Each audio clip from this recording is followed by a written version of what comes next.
ئەم کاتتان باش بینەرانی خۆشەویستی تەلەڤیزیۆنی کۆمەڵە و بەرنامەی تەندروستی بە یارمەتی هاوکارانم هاتووینەتەوە خزمەتتان بۆ پێشکەشکردنی بەرنامەیەکی تر لە بەرنامەکانی تەندروستی. بەڕێزان، بەرنامەی ئەم هەفتەی تەندروستی دوو خەبەر تازە کە لە ئەسڵە دوو لێکۆڵینەوەی تازەیە کە لەسەر دوو مادەست مەوادێکە کە لە تەبیعەتە هەن یا دروستە کردن بە شێوەی مەسنوعی و سەنعەتی، بەڵام یەکێکیان لەم تاقیقاتە پێیان بردووە کە تەئسیراتێکی موسبەتی هەیە کەویش یەکدانە لە ڤیتامینەکانە، ڤیتامین دێە و یەکێک لەو مادەگەرە کە مادەیەکی شیمیاییە لە سەنعەتە استفادەی لێ کردێت، مەزەڕات و زەرەرگەرێکی هەیە بۆ سڵامەتی ئینسان، بۆ لەسەر تەندروستی تەئسیری منفی هەیە. یانێ بەرنامەی ئەم هەفتەمان دوو لێکۆڵینەوەی نوێیە لەباری ئەخباری پزیشکیە کە یەکەم لێکۆڵینەوە گرویک لە محققان کە کەسانێکن کە لەسەر نەخۆشینەکانی دڵ یا ئەوانەی کە متەخەسیس نەخۆشیگەر قەلب و ئوروقن ئەنجامیان داوە لەسەر ڤیتامینی دێ. ڤیتامینی دێ دیارە لە بەشکەری تریشە خەواسێکی زۆر مهمی هەیە، بەڵام ئەمانە لە بەشی دڵە بە شۆن مۆزوعەکە گەڕاون و ئەوەیش کە لەسەر ئەو بابەتەی کە بڵاویان کردووەتەوە، بەڵام بابەتەکە ناوخۆییە یانە لە جێلەسەیەکی ناوخۆییە ئەم تاقیقاتی خۆیانە بڵاو کردووەتەوە.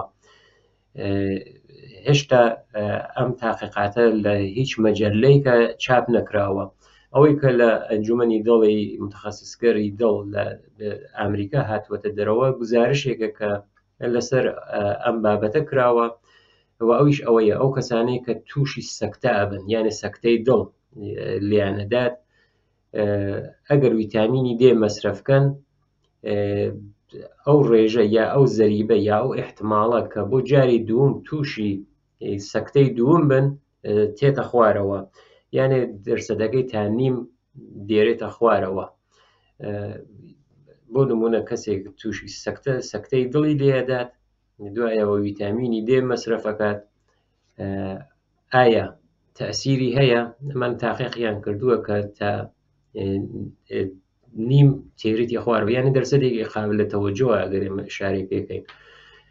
معموڵەن ئەگەر دەرمانێکی ناقص بێت یا دووبارە پارێز نەکردێت، احتماڵاً دەرمانەکە ناقص بێت، ئەو سەکتەی دوومە احتماڵی هەیە، بەڵام بە مەسرەفکردنی ڤیتامینی دێ ئەوە تێتە خوارەوە، ئەو ڕیسکە تێتە خوارەوە. ئەمان ئەو لێکۆڵینەوەی کە لەو گزارشە لەو ئەنجومەنە هاتووەتە دەرەوە لەو جەلسە، ئەویان وتووەکە لێکۆڵینەوەیکی تازەیە کە تەئسیر مکەمەڵی دێسێ. ڤیتامین دێ بەتایبەت ئەو ڤیتامینەی کە هەیە هەر ڤیتامینی دێسەیە کە شکڵ خۆراکی هەیە، بە شێوەی تەزریقیش هەیە، بەڵام ئەمان زۆرتر لەسەر شێوە خۆراکیەکەی تاکیدیان کردووە، یان ئەوەی کە بە شێوەی قورس یا کەپسول لە ناو بازاڕە هەیە.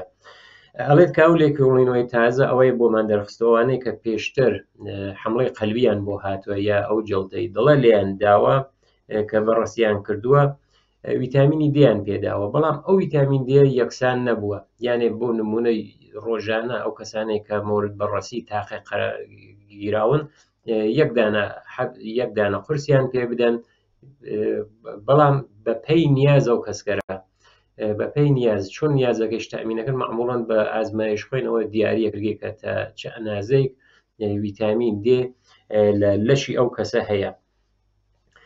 ئەم دانیشمەنگەرە پێیان زانی کە ڤیتامین دێسێ ئەتوانێت حمڵەی قەلبی دووەم بێرێتە خوارەوە. ڤیتامین دێ لە ئەسڵە فەوایدێکی زۆر زۆر مهمی هەیە. ڤیتامینەکان لە کول لەوانە، یانێت هەم ڤیتامینەکان لە سوخت و سازە، لە فەرایندگەرێکە متابۆلیسمە، لە فعل و ئینفعالگەرێکە کە لە بەدەنە لە جەریانە هەیە، ڤیتامین لازمە، یعنی هەموویان ڤیتامینگەرێکی باشن، بەڵام لە حاڵەتگەرێکیشە هەیە استفادەی زۆر ئەوێتە ئاڤیتامینۆز، یانێ نەتیجەکە معکوسە بێتەوە. ئەگەر بۆ نمونە ویتامینێک زیاتر لە میزانێک کە ڕۆژانە بەدەن لازمی هەیە، دیارە کەسانێکی تر ئفراتەکەن بەهۆی حساسیەتێکە و ئەتوانێت پێچەوانە بێتەوە، یا عوارزێکی بێ وەک سەرگێجە، ڕشانەوە، سکچون و ئیسهاڵ، ئەوان ناتوانێت. بەڵام ویتامین دێ معموڵەن ئەوەی کە باوە مەشهورە ئەڵێن یەکدانە لە پشتیبانی کونەندەگەر، یەکێک لە حامیگەر مهم ئێسکە، یانە ئێسک و ئێسقان ویتامین دێ وەکو زەروریاتە، وەکو واجباتێکە بۆیان. لەسەر سیستمی ئیمنی یا ئەو سیستم بەرگری لەشە ویتامین دێ تەسیری هەیە، هەروەها بۆ کارایی عەزولە و مایچەکانیش ویتامین دێ هەر نەخشی هەیە. کولەن ئێمە بۆ سیستم ئسکلێتی حرەکەتی، یانێ ئەوەی کە هەم ئێسکە هەم ماسوولکەس، ویتامین دێ نەخش ئەسڵی تێ ئەبینێت.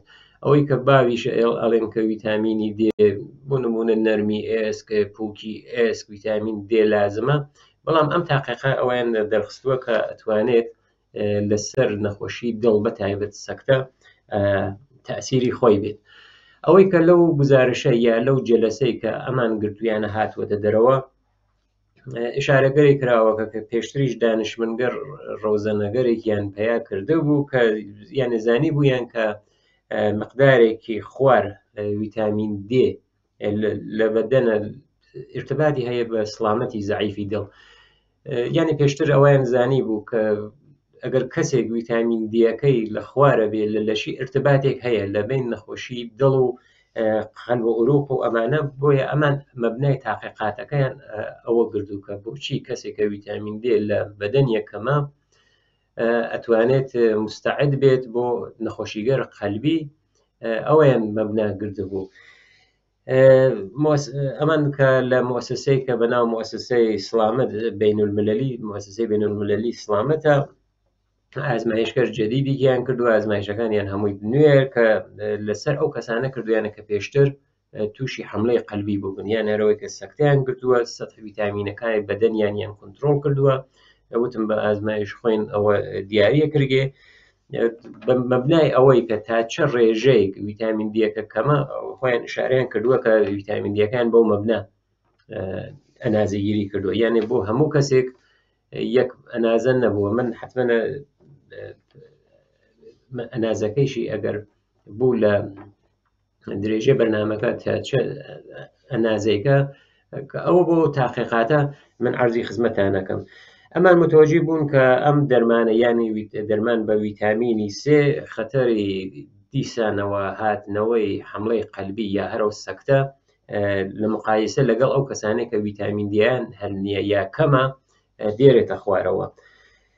هەروەکە خۆشیان وتیانە ئەمە شتا لەسەر هیچ مەجلەی کە هێشتا چاپیان نەکردووە، بەڵام نەتیجەی گزارشێکە کە لە ئەو مؤسسەی سڵامەت بینولملەلیە کە مؤسسەیەکە لەسەر نەخۆشینەکان، ئەنجومەنێکە تایبەت بەشی دڵ، بەشی گورچیلە، بەشی مشک، بەڵام ئەمە بەشی دڵە کە ئەو تاقیقاتیانە ئەنجام داوە. ئەوەی کە وتمان گەورە ساڵانە، گەورە ساڵان لەسەر ویتامین دێ ئەگەر استفادەکەین معموڵەن بۆ 18 ساڵ تا 70 ساڵ 600 واحد، یعنی واحدێکی جەهانی هەیە کە ئەڵێن ڕۆژانە 600 واحد ئەبێت ویتامینی دێ دەریافکە. دیارە ئیسا ویتامین دێ ئەوەی کە لە ناو بازاڕە هەیە بە واحد زۆر بە کەمی هەیە، چونکە هەیە 800 واحدیش هەیە، یعنی زۆرتر لە ئەنازە. ئەوەی بە پێی نیاز ئەو کەسەی کە تاچە ئەنازەیەک لازمی بێت یا هەیە کە ویتامین دیەکە نووسیاگە 20 40 60، ئەوە بۆ ئەنازەسە کە تاچە ئەنازەی بۆ نمونە کەسانێک هەیە کە مشکڵاتێکیان هەیە لە ئێسک و ماسوولکە و ئەمانە، دیارە ئەبێت دۆزێکی بانتر ویتامینی دێ وەربگرن. ئەوە وەکو خولاسەی کە تاچە ئەنازە، بەڵام یەکێک لە زەروریاتە کە هەر مرۆڤێک ئەبێت ویتامینی دێ وەربگرێت. معموڵەن ویتامینی دێ لە نووری هەتاوە هەیە، یعنی ئەوەی کە ئەڵێن نووری هەتا ویتامین دێ هەیە لە شیرەمەنیەکانە، لە بازێ لە مەوادگەرە وەکو ئاجیل و ئەمانیشە ویتامین D هەیە ئەبێت لە ماسیە. بەڵام ئەو ماسیانەوە لە مناتقێکە خۆمانە هەن معموڵەن لە ماسیگەر دەریای ئازادە، ماسیگەر ئاوگەر شۆرە، ئەو ویتامین D فرەترە. ئەو تونەماهیە کە هەیە ئەوە سەرشارە لە ویتامینی D. چا تونەماهیەگە گۆشتەکەی چ ئەو ڕۆنیە بۆیە کەسانێکە ئەوە ئێسکیشیان ئەساویەوە ئەژن پووکی ئوستخوان یا ئەو حاڵەت غوزروفە لە بین ئێسکەکانیانە نامێنێت یەکێک لە پێشنیارەکان ئەوەسەکە ئەو تونەماهیە ڕۆنەکەی مەصرفکەن بۆ ئەو ویتامین دێسە. بۆچی هۆکارەکان چین کە ویتامین D لە لەشە دێتە خوارەوە یەکێک ئەوەسە کە لە معرض نور خورشیدە کەم بێت یانەوە کەسانە کەم نووری هەتاو وەربگرن. دیارە نووری هەتاو بازی شوێن هەیە کە ئەو تیشکی تاوە زۆر کەمە، بازی شوێن هەیە، بەڵام ئەوە نابێتە دلیل لە شوێنێکە کە ئەگەر ماوەیەکی زۆر تیشکی هەتاو بوو ئەوتر ئەو کەسانە پێویستیان بە ویتامین D نیە لە زۆربەی کاتە ئەو کەسانە گیانە ئەوانێک کە لەو ناوچەگەریشە هەن پێویستیان بە ویتامینی D هەیە. جیا لەوەی کە کەم لە معرەزی تیشکی هەتاوە قرار بگرن ڕژیمگەر غەزاییە کە بازی ڕژیمگەر غەزایی بۆ نمونەش شیرەمەنیەکان زۆر بە کەمی مەصرفەکردن ئەوەیە کە ویتامین D دێتە خوارەوە. یە شرایطێکی پزیشکیە ئەو نەخۆشیگەرێکە کە خۆی ئەتوانێت ئەو نەخۆشیگەرە سەرچاوە بێت بۆ ئەوەی کە ویتامین D بێتە خوارەوە. ئەگەر بینۆ سەر ئەم تاقیقاتە کە عەرزی ئێوە بەڕێزانیکەم، لەم تاقیقاتە هەر دانیشمەندەکان متوەجی بوون کە ئەو نەتایجێک کە پێشتر لە ئازمایشەکانە گیرابوو تقریبا تەناقوزێکیان هەیە، یانێ جوابەکەی موسبەت نەبوو. ئەیتوانی هەرەوەی کە ئەو تەناقوزاتە ئەمان بێتە عامڵێک کە ئەم دانیشمەنگەرە ئەم کەسانێک کە تاقیقیان کردووە بە دوواداچوونی بۆ نەکەن. بەڵام ئەمان زانیویانە کە ئەو دۆزەی کە دریاوە ئەو یعنی ئەو ئەنازەی کە لە ویتامین D دراوە بۆ کەسکەرەوە تاقیقات پێشتر کراوە دۆزێکی یەکسان بووە، بە گشتی ئەم جارە هاتن بە ئەساس نیازیانێت خوێنیان گردووە لەو کەسانە تا چە ڕێژەیەک کەم و زیا ئەو ویتامین دیانە بۆیان تەنزیم کردووە. لەو ئامارە تقریبا میانگین سنی 63 ساڵ تەمەن بوو بە 630 کەسیشیان جەمعێک بووبن، بەڵام زۆرتریان پیاو بووبن 630 کەس یان 630 نەفەریان پیاو بوون لەو تاقیقاتێکە لەسەر ئەوانە ئەنجامگەوە نووسیانە کە ئەو کەسانیشە زیاتر لە 500 کەسیان دوای یەک مانگ دوای ئەوەی کە تووشی حملەی قەلبی بوون هاتوون و سەپتەناویان کردووە تا ئەو تاقیقاتە لەسەریان ئەنجام بدرێت. لە زەمان سەپتەناوەکە ئەمانە متوەجی بووبن یانێ ئامارەکە وا نووسراوە کە 630 کەس پیاو بەشدار بووگەت، چەند کەسیان چەند نەفەر ژن هاتووە ئەوەیە نەنووسراوە. بەڵام هەر ئەگەر ئەم 630 کەسە مەبنا بگرین 87% ئێمە بێژین 90% سەحێکی خواری ویتامین دیان بووە. خۆ بەوا توانێت بۆ دواتر ئەوانە کە تاقیقەکەن بەسەری بچن ئایا زیاتر لەمەی کە ئەم گزارشە ئەیژێت ئەو ویتامین دی ئەتوانێت تەسیری بێت لەسەر سەکتەی قەلبی یانە. دیارە فقط ویتامین دی هۆکارگەرێکی تریش هەیە کە ئەتوانێت هۆکار بن بۆ سەکتەی دڵ. ئێتر ئەوە بووگە بە هۆکار کە بە دوای ئەو ویتامین دیان داگە بەم کەسانە لە توول تاقیقات کەیش ئەگەر کەسی زانی ویتیان ویتامین دیەکەی ڕێژەکەی لە خوێنە هاتووەتە خوارەوە دیسانە دۆزەکەیان زیاد کردویان بردوویانێتە سەرەوە. ئەمانەیان بەڕەسی کردو وەزعیەتی قەلب یانە لەو ماوە وەزعیەتی دڵی ئەو کەسە سیستم ئوروقیان بەڕەسی کردووە، خەتەر حمڵەی دووم قەلبی ئایا لە نەخۆشخانە خەوتون یان نیان خەواندووە بە دوواداچوونەوەیان چۆن بووگە، ئەوانیانە هەموو بەڕەسی کردووە. وەکو ئاخرین جمڵە کە لەم بەشی ئەوەڵی بەرنامانە بێژین بۆ حمڵە قەلبیەکان ئەوانەی کە گروی ئازمایش بوون یعنی ئەوانەی کە ویتامین دیان وەرگرتووە ڕێژەکە 3.8 بووگە، ئەوانەی کە گروی کۆنترۆڵ بووگە هیچ ویتامینیان پیان نەداوە 7.9 یعنی بە ئەنازەی نیم دەرسەد خەتەری توشبوون بە سەکتەی دووم هاتووەتە خوارەوە. دیارە ئەمە نیشانەدات کە خۆشیان وتیانە چاپیشیان نەکردووە، بەڵام بە دوواداچوونەکەن کە تاقیقاتەکەیان زۆرتر بکەنەوە.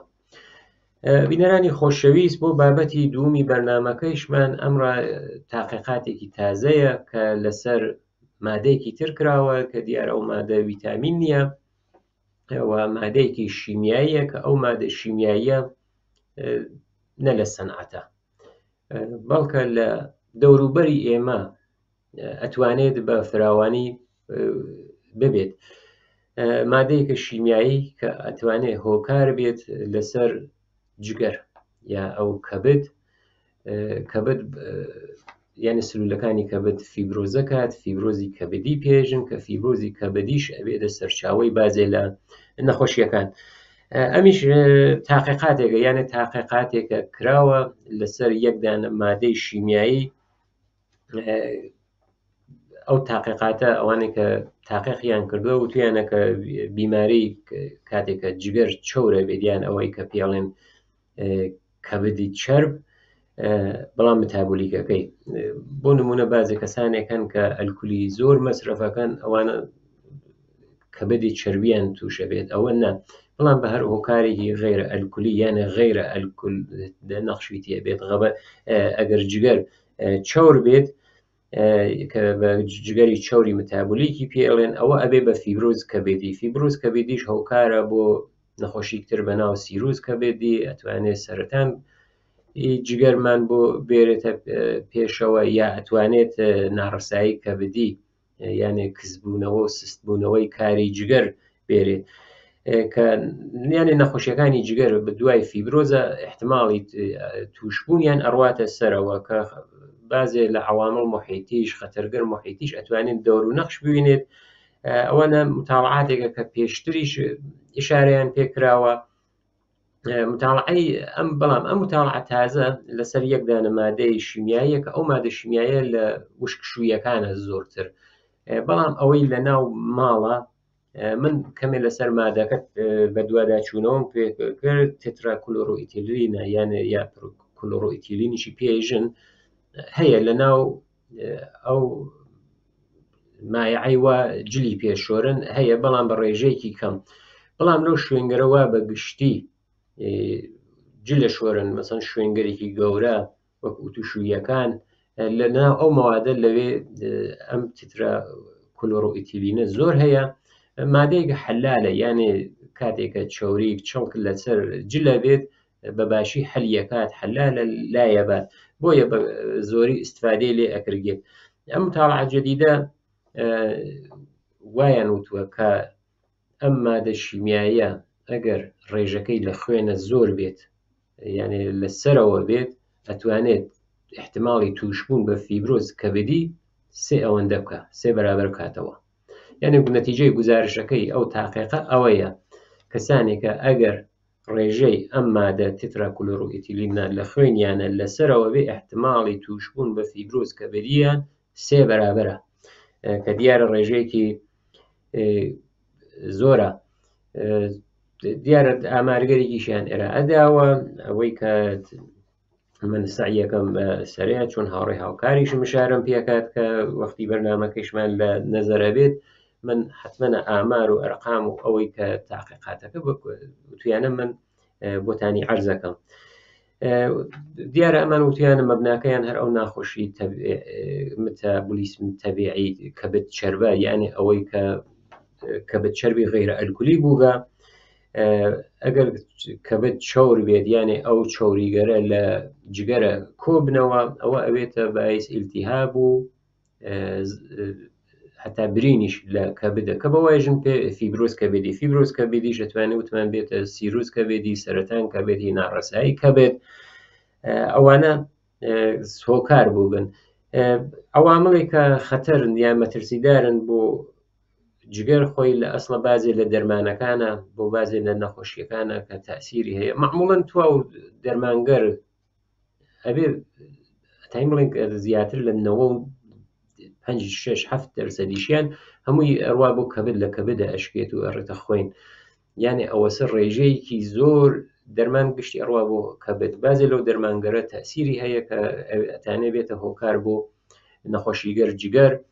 بازێ لە نەخۆشیگەر وەک دیابەت مەرەسقان ئەتانن وەکو پایەک بن بۆ نەخۆشیگەر جگەر. سەبکی زیندگی یا شێوەی ژیان، جگەرە کێشان، ئەلکۆل، ڕژیم غەزایی، وەرزش نەکردن، کەم تەحەڕوکی، ئەوانە هەمووی ئەتوانێت هۆکار بێ بۆ نەخۆشیگەر کەبد. جیا لەمانە عوامڵێکیشن کە بە عوامڵ محیتی یان ئەوانەی کە لە دەوروبەرمانە هەن ئەناسرن، وەکو ئەوانەی کە ژینگە پیسەکەن بەناو ئالایەندەگەر ئەناسرێن، یا فلزاتێکی سەنگین کەەوەیش هەر لەناو هەوا ئەو فلزاتە ئەتوانێت لەسەر هەناسە بڕوات لە کەبد ڕسوب کات و ئەو عوارض سیروس کەبدیمانە بوو باربێرێ. بە بازێ لەو مەواد شیمیایە کە یەکێک لەو مەواد شیمیایە ئەم تێتراکلۆرۆئیتیلینەسە کە ئەم تاقیقایانە لەسەر کردووە کە ئەتوانێت 3 بەرابەر نەخۆشیەکانی کەبد بباتە سەرەوە. ئەگەر بۆ بینەرانمان شاید پرسیار بێت ئەم تێتراکلۆرۆئیتیلینە کە بە PCEش ئەناسرێت چییە؟ دیارم تاقیقات من پێشتر بێژم کە 1600 کەسیان بەڕێسی کردو، یانە ئەنازەی ئەم PCEیانە لە خوێنیانە ئەنازە کردووە کە تا چە ئەنازەیکە